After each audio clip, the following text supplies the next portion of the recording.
we're gonna talk about this little bad boy today and everything that it does.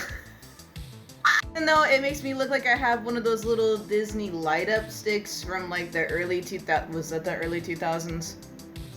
I don't even remember. I was like 10 years old in 2010. I barely remember what day it is. Anyway, this is called a light up crochet hook. They're very interesting. And what I mean by that is I've tested this out and now I'm gonna let you know how I feel about it. It does have two settings. You can either have the bright light like this or there's a slightly dimmer light. Highly recommend the dimmer light for if you're having an autistic need to be in darkness but you still want to crochet while watching your favorite comfort show. I shit you not, that is the main reason I bought this, and probably the only reason that I bought this was so I can sit in the dark comfortably while watching my historical fiction TV show and or documentaries. And crochet in the dark. I would be remiss if I didn't give you a full review. It did actually come in a kit. It comes with a bunch of little hooks that you can trade out for different sizes. It goes all the way up to, I believe, a 10 or an 11 hook size, which is really interesting. And they do, I'm sorry, it goes up to 14, that's the one I have. But it is interesting the way these are made, because you can see it's kind of like a peg and it kind of like screws in there.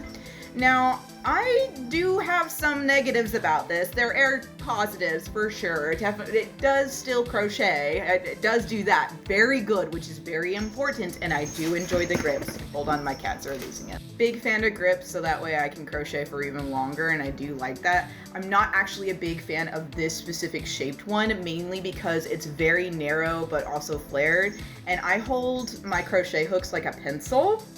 I know that's strange. Most people just grab it on like this and they do this motion. I don't like doing that. I hold it like a pencil. It makes sense. Let me do it my way, okay? The downsides to this is it does have a charging life, so you do have to charge it frequently. I have had issues where the tip will come out in between stitches because I make my stitches too tight. My fault. That's kind of user error. I will also say I've never really been a fan of plastic hooks. I just don't like the way that they glide. I've always liked metal hooks better.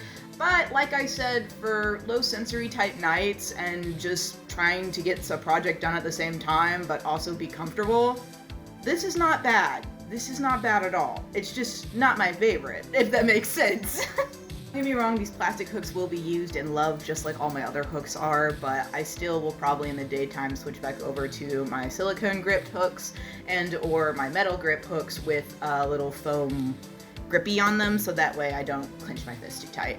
Anyway, that's just me. Make sure you eat today, make sure you drink today, craft responsibly, love yourself, respect yourself. I'll see you in the next video I make. I hope this helped. Bye guys!